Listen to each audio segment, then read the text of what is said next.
Hello everybody, good afternoon.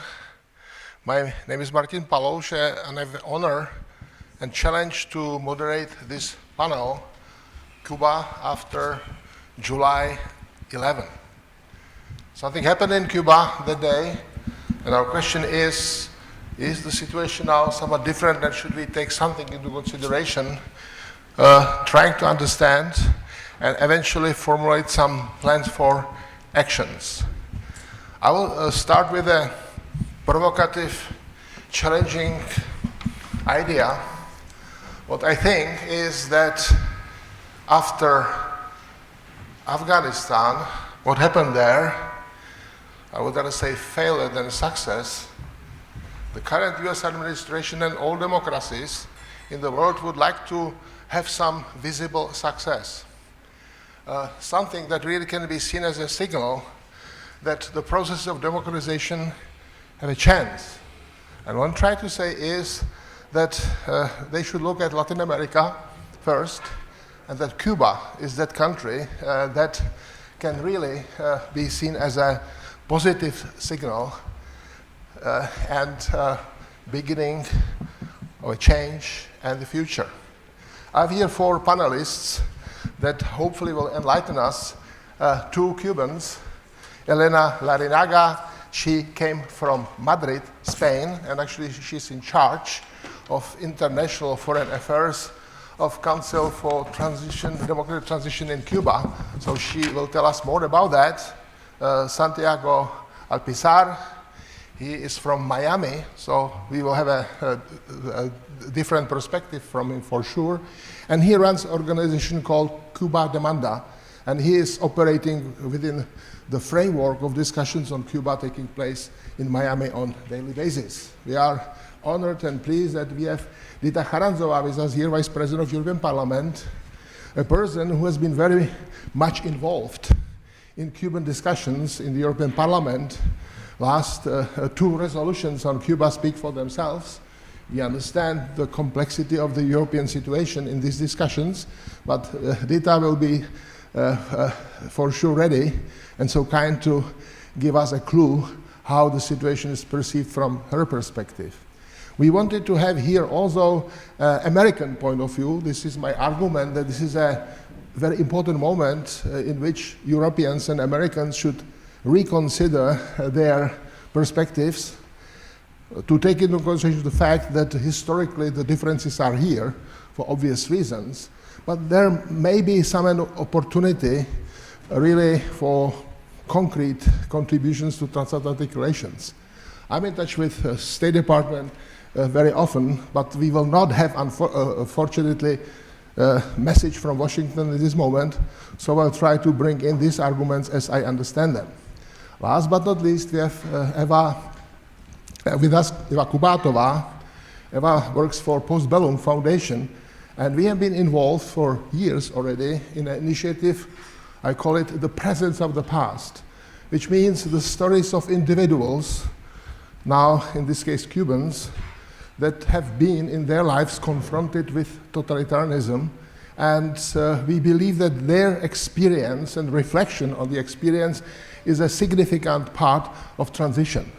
So Eva will give us a report on the progress report on our project focused on Cubans. But without further ado, I would ask each of panelists to speak for 5 minutes, give us their perspectives, and then we can engage everybody who is present here in discussion. So, Elena, floor is yours. Okay, thank you, Martin.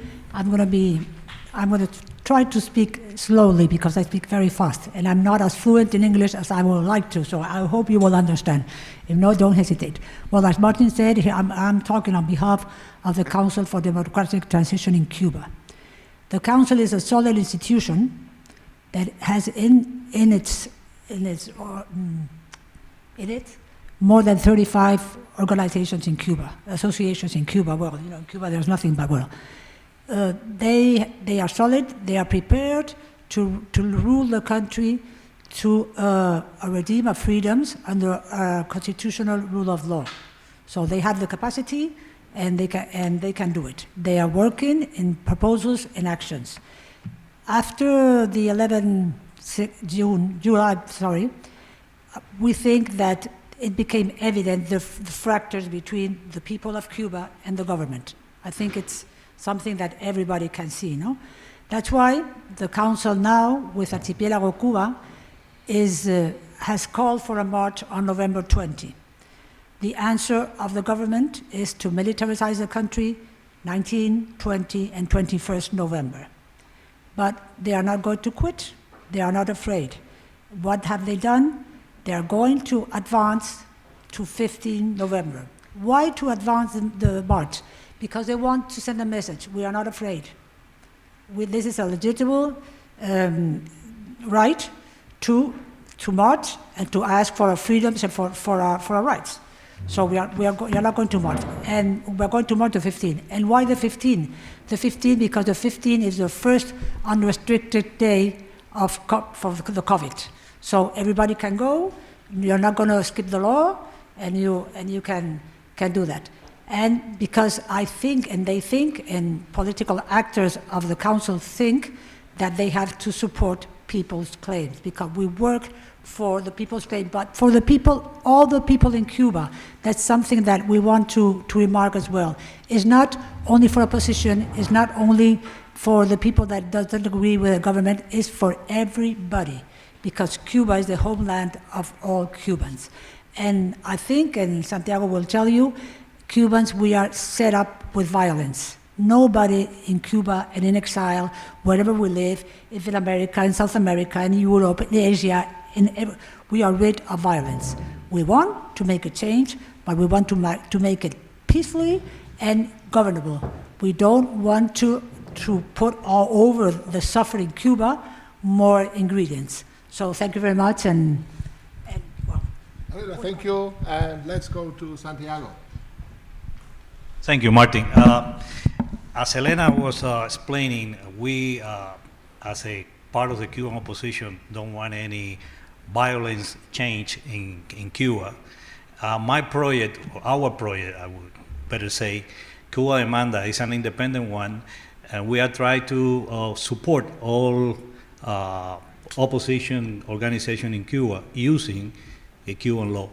And as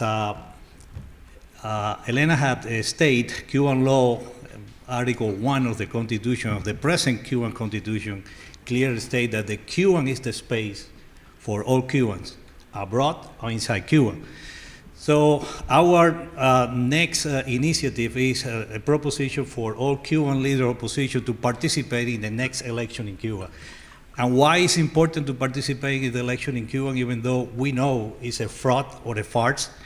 Because half of the people, half of the National Assembly in Cuba can directly be elected from the neighborhood, from people that are not belong to the Communist Party, people who participate in these massive protests on July 11, people who want freedom, people who want liberty, and people who want change in Cuba. The reality after July 11 has shattered all opinions, past opinion on the European Union specifically, that the Cuban was a democracy of one party. That one is an illusion, that one is a farce, that one is a fraud, and Cuban people had clearly shout one word, one fundamental right, liberty and freedom, and that's what we are seeking. We are supporting people who have been now trial in Cuba after this protest. We are sending money to financially support the legal defense of these activists. We are writing opinions. We are supporting them everywhere we can, and we are encouraging those activists to continue on, to look for any initiative that confront the Cuban government. The Cuban government and the Communist Party is the main enemy of the Cuban people. They are practicing apartheid in Cuba, electoral apartheid, political apartheid, instructional and educational apartheid, and they need to be removed from power. That's our opinion. Very clear. So now this is the domestic message, I already have a couple of questions for you, Elena and Santiago. But before we'll get into this stage, Dita, how the things are seen from Brussels? Well, unfortunately, I have to say that we adopted 3 resolutions during the last 2 years in the European Union. Unfortunately, because I would like to speak about better future for Cuba and not seeing what is currently happening in Cuba. All the issues that Santiago just mentioned were there, saying that the situation is getting worse and worse. Explaining all the examples of people that are just fighting for their freedoms, for their rights, and the situation, unfortunately, is not changing. On the contrary, I would say it's getting worse and worse. The situation, I would say, the relations between the European Union and Cuba are different than those that we have, for instance, with Venezuela, because we sign up to the agreement with the current regime in 2016. And it was the European Parliament that during the ratification process said, okay, with one condition, there will be human rights dialogue. And we will judge the relations based on this dialogue. The truth is that the dialogue is not happening at all. During the last human rights dialogue, Czech NGO People in Need Foundation were excluded from the dialogue from the Cuban side. So it's not only the European Union saying who should sit on the Cuban side, it's the Cubans saying to the European Union who should sit around the table. And so the last resolution that I was one of the rapporteurs basically said that enough is enough. We cannot keep our relations at this level. We need to first of all use all our tools that we have at our disposal, which is also the new law, Magnitsky law, that gives us a possibility to adopt in a faster way sanctions against those that violate the human rights situation in Cuba. And second, to start a process of the suspension of the agreement, because the agreement is not responding to our expectations at all. And if the foreign policy of the European Union must be effective, we must be serious in what we are doing. So I'm very critical in this regard about what the High Representative on Foreign Relations, Mr. Borrell, is doing. But the Parliament was very clear and the political message was sent. Thank you very much. So the last but not least in this round is Eva Kubátová. So she will give us information about our ongoing project, which I believe is an essential part of our overall project, helping transition in Cuba to start. Thank you, Martin. Actually, you said in the intro that post-Bellum is focusing on the presence of the past, but I would like to say that within this Memory of the Cuban Nation project, we are more likely focusing on the presence of the future. And although post-Bellum means after the war, we are very much aware that this project is in Bellum, is within the war. We want to support this peaceful transition, and I want to just specify really like peaceful transition with words, because the past, present, and the future of this country are the amalgamation of the Cuban society. And that's why we created a concept of the book of #Liberty, as it's going to be called, which will contain 63 testimonies of really huge and amazing, incredible human courage, each testimony per year of duration of this totalitarian regime. But as far as in every war and every Bellum, you've got two fronts. As we've got it also in the book, so there will be a +1 for another year, like this big question asked to the Cuban nation, and this +1 will be a blind fidelist, like convinced blind fidelist, physically and ideologically.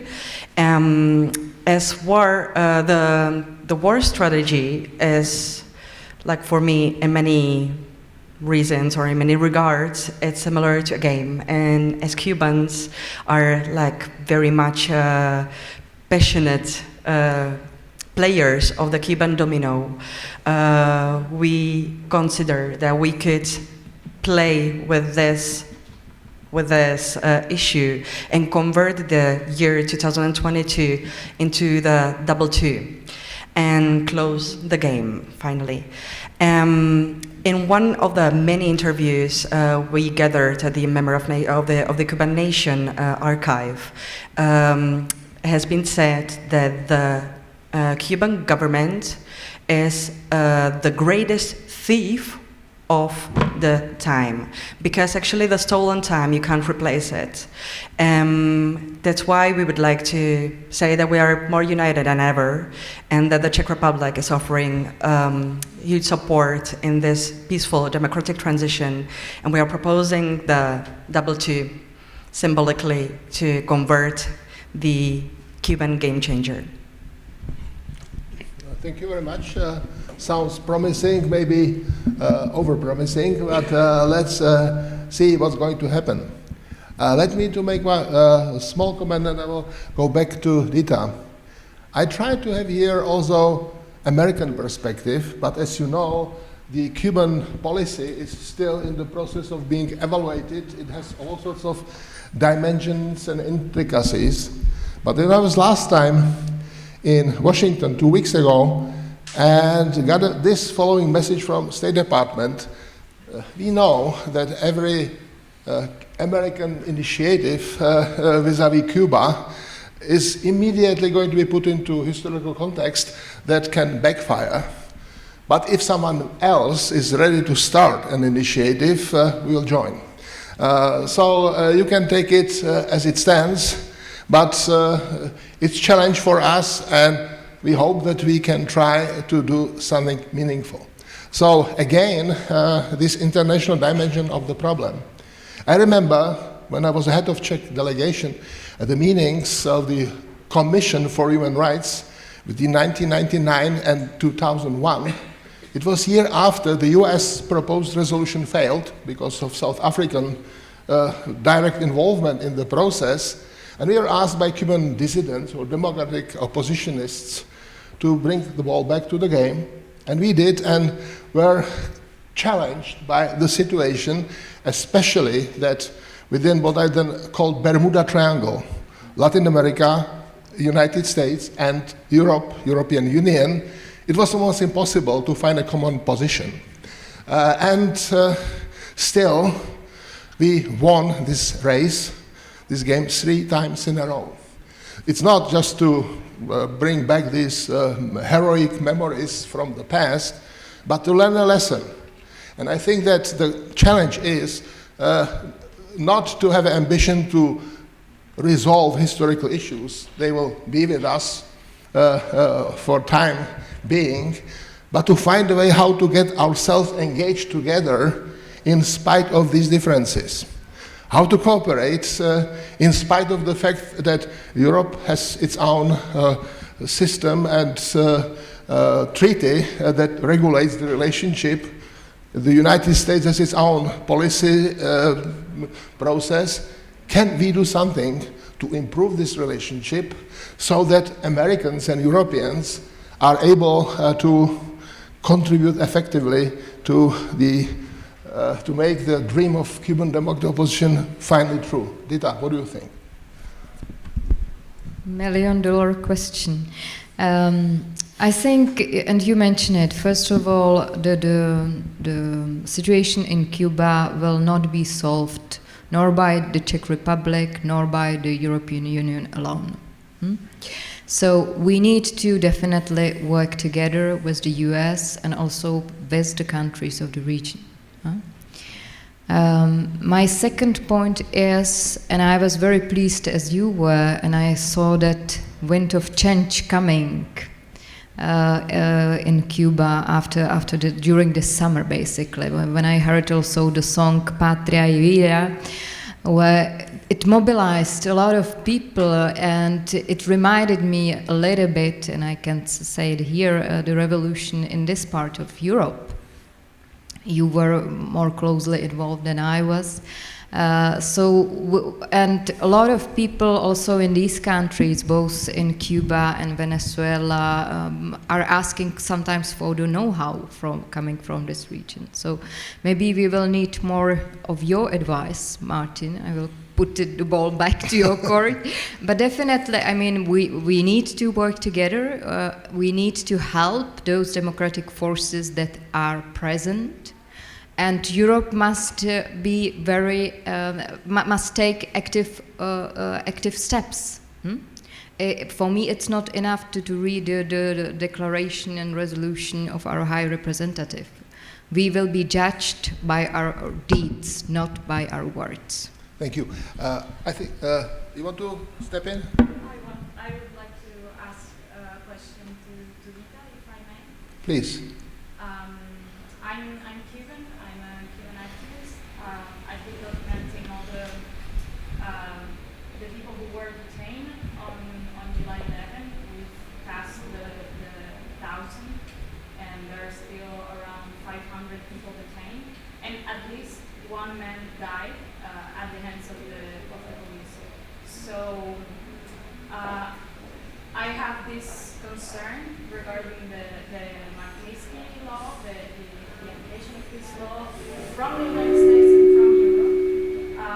From the United States, so far they've applied sanctions to the military chiefs, generals, colonels, but there hasn't been any sanction to the president of Cuba, who was the one who gave the combat order. He stepped in on July 11 and he said the combat order is given, so revolutionaries to the street, and it was like inciting to violence between Cubans.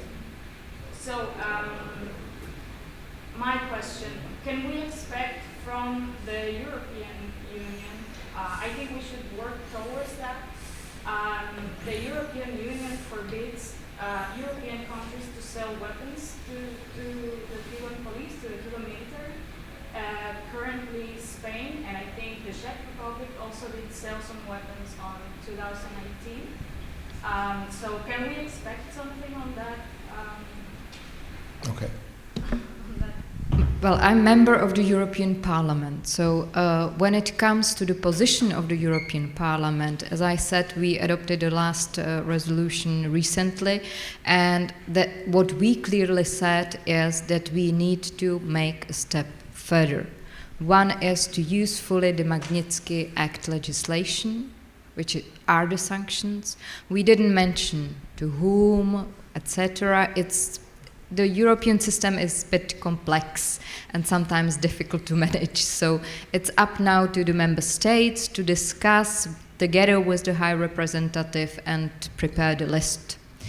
And the second point was, as I mentioned, since we have an agreement with Cuban regime, to use this agreement and start really putting pressure on the regime. And you mentioned it, I think it's about the credibility also of our European policy. Okay, I will give a floor to Santiago in a moment, but I will put it into a certain context. I fully agree with Dita, that we non-Cubans can do something, but the main role in the process must be Cubans. So we only can create some sort of enabling environment that can help Cubans to operate in a friendly atmosphere, but to make their own choices. It's not to be our choices, but your choices. And obviously the traditional concern or critical remark as far as the Cuban democratic position is fragmentation. You may say similar things, but we have so many centers, so it's very difficult to see you or hear you speaking in one voice. So what is the situation now, and what can you do to be really an effective international player? Okay, Santiago, you want to start? Yes, Martin, we as in Cuba Demanda, we provide formulas for the people of Cuba to complain before the Commission, the European Commission. Because the Parliament have been our ally for a long time, no question whatsoever. But we need to move the willing of the Commission, the will of the Commission, toward the situation in Cuba.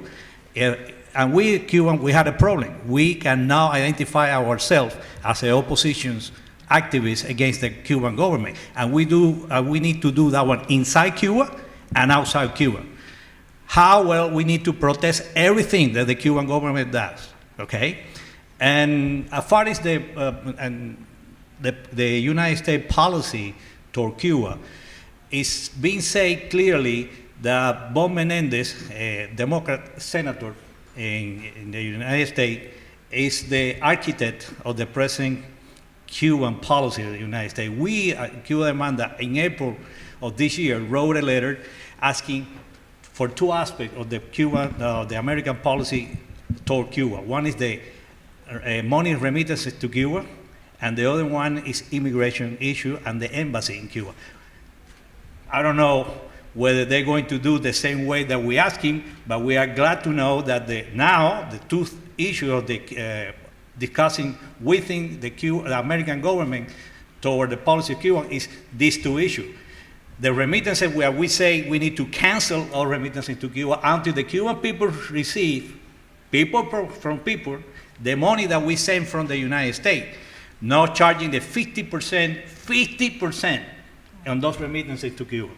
And the other thing is we need to regular or putting back the policy of giving parole to the Cuban family that are waiting in Cuba a long time for the petition, family petition in Cuba, with the opening of the embassy in Cuba in the regular manner. That's the two issues. But I believe the problem of Cuba has been solved within the Cuba and with the Cuban people. And we need to use the means at our disposal. And the meaning at our disposal is the Cuban court, the Cuban government. We need to write then our position, our request. And when we have the numbers, they have to listen. Because the designated Cuban president recently said, criticizing Uruguay president, that they listened to the people of Uruguay who signed 700,000 petition to do something in Uruguay. We need to have 2 million of our own petition in Cuba. Okay. Elena, do you want to comment on the same thing? Yes, well, I think we had two problems. Inside the country and outside the country, international community, no? We have worked, all Cubans, to have one voice and one objective. Freedom, peaceful transition, and let's go. Let's see how all together we can gather that. But we have an international problem, because I was last week in a reception in the USA Embassy in Madrid. And I was talking to some people there, and I was telling them, look, I think, and I always say the same thing in Europe, you have to stand only in one goal, human rights. Let's not talk about ideology. Let's not talk about in which party you work or you. No, just let's talk about human rights. Let's stand there. Don't move from there. Human rights. If you respect human rights, everything will be. But we cannot, because we are all our signers of the Declaration in United Nations. So let's take that. Let's take the paper and say that's for everybody, and that's how the Council could born. Because we talk and said, let's stand in human rights. Afterwards, we will talk about it, we will fight against each other, but let's get the core first. Okay, thank you. Gentleman over there. My question to Santiago. That's something new I heard today from you, to recommend people inside Cuba. Something new I heard from you, people to recommend people in Cuba to go to elections, to participate. That's new for me. I mean, people, mostly people believe there is not an electoral system in Cuba, and if there is one, it's only for communist members. Okay. Hey, how do you believe, or can you describe the electoral system, and tell me how a person who is an oppositor to the regime can be a candidate? How can he make a electoral campaign? How can he survive?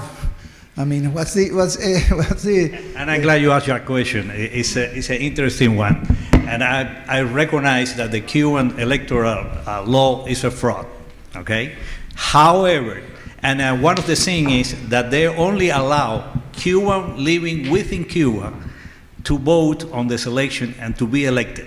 So no people living outside the country can be elected or vote in the Cuban election. However, I believe that one is another instrument that we have at our disposal, because the Cuban law, the present one, on 2009, the electoral law, allows that people in the neighborhood, in the very base, to elect people to the municipal and provincial assemblies.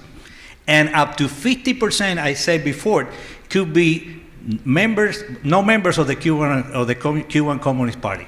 So that one is an opportunity that we need to explore. We need to try something, because that one is another instrument at our disposal.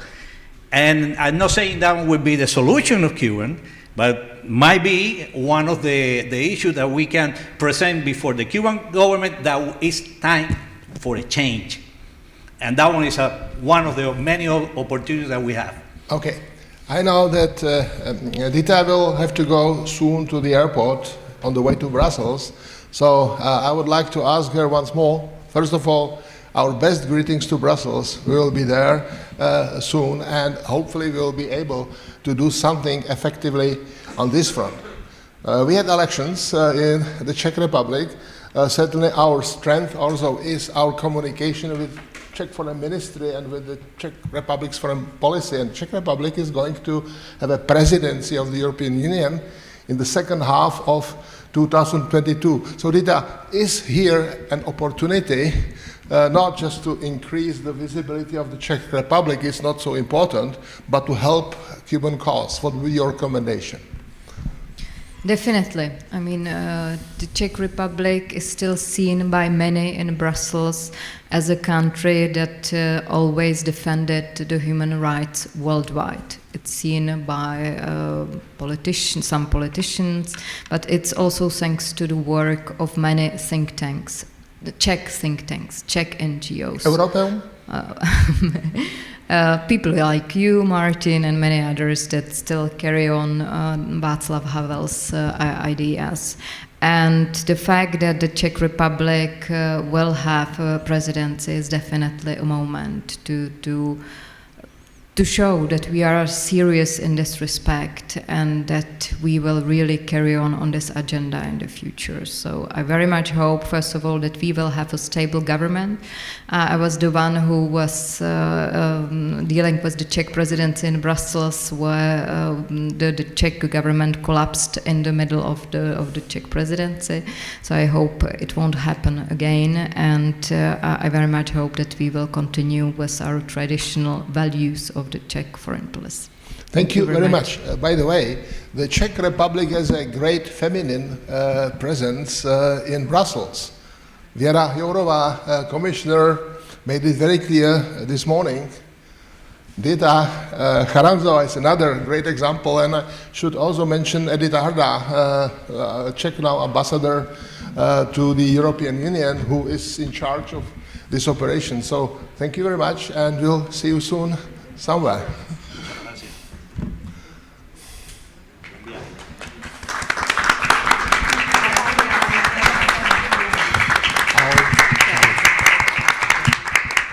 Okay, but we have still some time, so I would like to ask Eva, because she only had one entry, to comment on what she had an opportunity to hear so far, and give us updates about our intention to publish the book, when it's going to be out, so that how it's going to be used?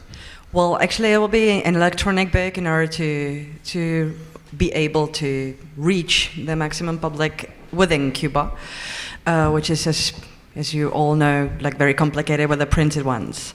But it will be a Christmas present. But actually, this is not my idea, this is your idea about the Christmas present. So I believe you would be the best to explain the symbolism. No, symbolism is pretty simple. January 1st is D-Day. Everybody would like to start anew with the new year. In Cuban history, January 1st has a special meaning.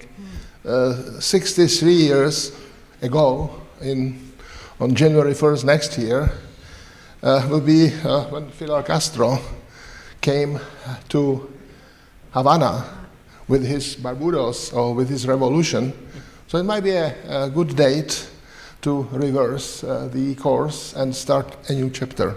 And that's why we would like to offer to all Cubans a nice Christmas gift based on the traditional play or game of Cubans, domino.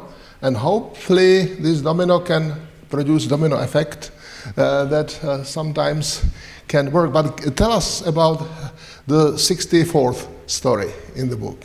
Well, the domino effect is actually working just as far as all the blocks are correctly positioned.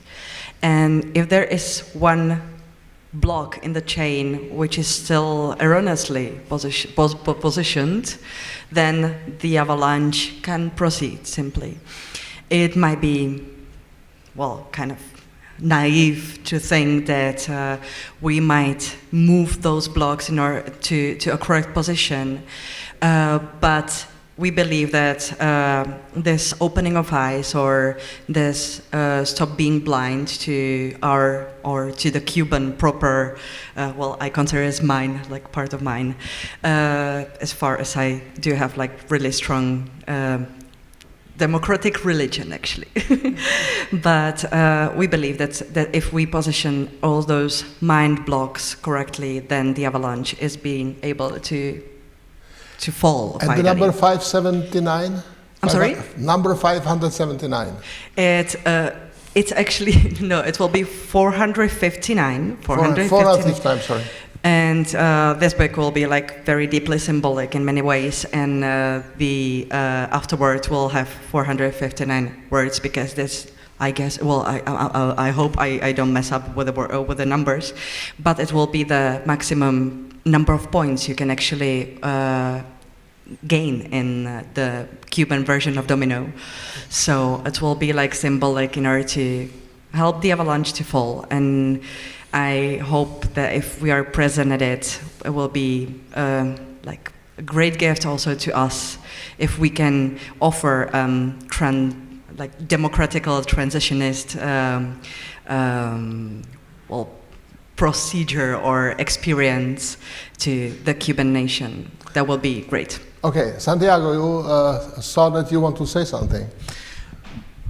Well, Martin, what I try to express again, that we are not proposing one thing as elections as a solution of Cuba. We would like the participation of all Cuban in a total confrontation against the Cuban regime in the courts, in the street, the artists, the activists, in the social media, everywhere. That's the only way that we can rally the Cuban people against the Cuban regimes and bring the support of the European Union and the United States. It's the only way. Okay. Elena? I agree with you, Santiago, because, you know, the support of the international community is like an umbrella. Right. It's like a big umbrella. You're sending a great message. We are with these people. That's why I talk about human rights. We are with these people. And that, I think, it's imprescindible. Yep. We need it. So, and now I'm gonna tell you something, Martin. Okay, please. We have studied we have looked after your transition here in Czechoslovakia at that time, now the Czech Republic, how you did this peaceful and successful transition from communism to democracy. So, as we know, everybody knows, that we can't do things alone. We need support, we need help, we need experience, we need your advice. We need, because that's the way we would like to end this exodus, no? This long exodus, no? So I'm officially demanding for that. Okay, thank you very much. Gentleman over there. There we go. Hi, Anders Peterson, Civil Rights Defenders. I'm curious about Santiago and Elena's view on the PCD agreement with the EU. Because it's there, it's been extended, and when we talk about a peaceful transition and enabling civil society in Cuba to work under these conditions, and you mentioned specifically human rights, how much is that of a hindrance as it is today? The fact that it is in writing that the Cuban authorities are supposed to let civil society into a discussion, but they are systematically kept out even when they come to Brussels, if they are at all allowed to leave the country. Thanks. Okay. Well, I think that the European Union had to be more forcible in asking the Cuban government the participation of the civil society. It's clear now that there are being identified many opposition organizations, activists that can really bring into the discussion the issue of the human rights violation in Cuba. And the European Union cannot ignore anymore these individual and opposition leaders and organizations inside and outside Cuba. I think it's a travesty of the truth that the European Union continue to support these mass organizations that belong to the Cuban government, like CDR, MC, CDC, whatever, when there are so many others organizations that really represent the Cuban people and the Cuban aspiration for fundamental rights. I'm not talking about human rights, fundamental right, life, liberty, and property. So that's, I believe, what the European need to be done. And I encourage the Cuban to write to the Commission, to the European Commission, to the International Action Committee, I believe is the name, to force the will of the Commission to participate actively in inviting this individual to bring a meaningful discussion about the human rights in Cuba. Okay. So the correct name of that institution is European External Action Service, but that's a small detail. But let me to react to what Elena said. Thank you, Martin. Certainly, there are many institutions, organizations trying to do exactly that. If I can speak for myself, I am director of Václav Havel program for human rights and diplomacy in Florida International University, which brings me to daily communications with Cubans there. But we are certainly in touch with people in Madrid and in Brussels. We run a project called Initiative for Ideas for Cuba. Initiative for Democratic Economic Alternatives for Cuba. So you can follow our webpage, www.havel@fiu.edu, and you will find there economic analysis by Jan Schweinar and Carmel Mesalago. Now I put there my own analysis called Cuba in 2021, a Central European point of view. So you have there arguments concerning the transition based on our experience, and we'll put there very soon Santiago's legal analysis and some others coming to this discussion from their constitutional perspective. One last thing I would like to say is one of the frequent discussions among Cubans is where to start.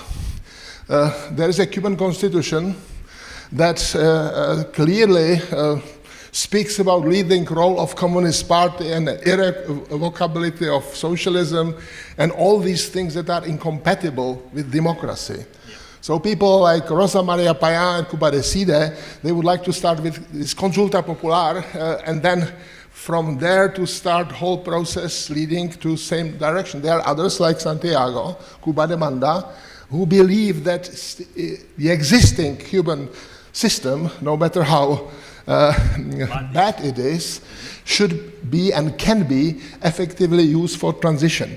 My own Czech experience is the change is legal revolution, but legal revolution is formal concept. It is discontinuity of the law. So if you follow the history in Czechoslovakia after November 17 of 1989, the question is when this revolution took place. When exactly? And you will find that it was evolutionary. There was step by step. Václav Havel was elected president by a parliament that was composed of people that were there for some time already and served the regime obediently for years.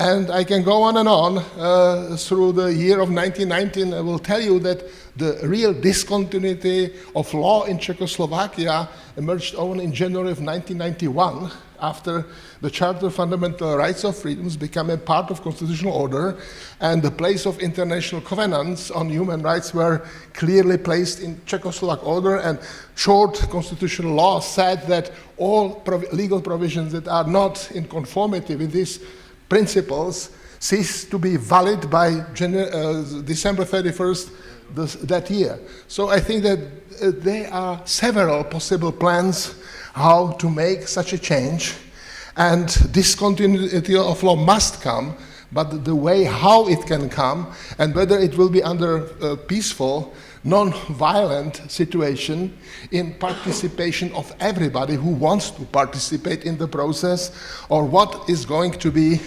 the decision of Cuban people. So last word to all of you, and I think that we're almost in the end. Yes, we have 5 minutes, so please last comments from all of you. I want to say something about the European Union and the agreement.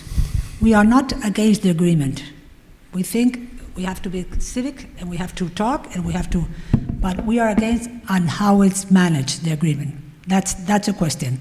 So because when sometimes we criticize the agreement, people think, oh, these people, they just want, confrontation. No, we want the agreement to do its, that's what I want to say. Okay, Ella? As last words, I would like to say that the importance of the past, present, and future will be even more important regarding, for example, the memory of the Cuban nation once the regime really falls, because Cuba will start the already begin process of transformation towards the democracy, and I believe it already began, and we can be the helpers to this transformation. I'm very much amazed that the Czech transformation process has kind of concluded by the expulsion of the Communist Party during this weekend election.